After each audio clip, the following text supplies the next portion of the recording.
আমরা সবাই জানি নাম্বার অর্থ কি? নাম্বার অর্থ মূলত সংখ্যা। নাম্বার অর্থ কি? সংখ্যা। 1 2 3 4 এগুলাকে ইংরেজিতে বলা হয় কি?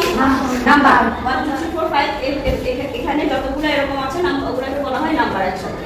কিন্তু গ্রামারের ভাষায় নাম্বার অর্থ মূলত বচন। এখন আমরা নাম্বার বলতে সাধারণত বুঝি একটা অথবা একটার বেশি। আচ্ছা, কোনো কিছুর সংখ্যা মানে সেটা নাউন বা প্রোনাউন। আমরা নাউন অর্থ জেনেছি নাম, আর প্রোনাউন হচ্ছে নাউনের পরিবর্তে যেটা বসে।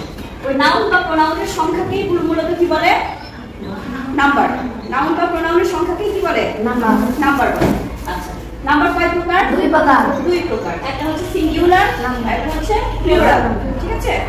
এখন সিঙ্গুলার মানে কি? খুব সংক্ষেপে আমি তোমাদেরকে বোঝার জন্য লিখে দিয়েছি। দেখো, সিঙ্গুলার মানে হচ্ছে একটা, অবশ্যই একটা। একটার বেশি হবে না। আর একটার বেশি যখন হবে সেটা 1 কোটিও হতে পারে, শুধুমাত্র 2ও হতে পারে, একদম 3ও হতে পারে। এরকম যত একটার বেশি মানে সেটা কি? প্লুরাল। সিঙ্গুলারকে বলা হয় এক বচন, আর প্লুরালকে বলা হয় বহুবচন। মানে একের বেশি, এজন্য এটা কি? বহুবচন।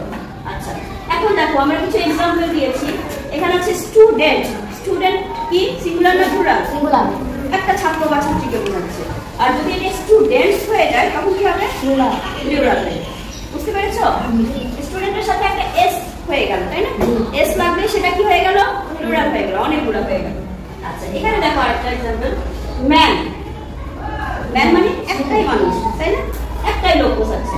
আর যখন MEN হয়ে যাবে তখন এটা অনেকগুলো মানুষ হয়ে যাবে, একটার বেশি হয়ে যাবে।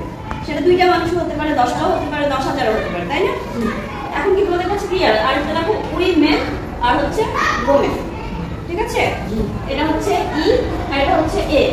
এই এ থাকলে যখন হচ্ছে সিঙ্গুলারে এ থাকবে, যখন এ থাকবে তখন আমরা বুঝবো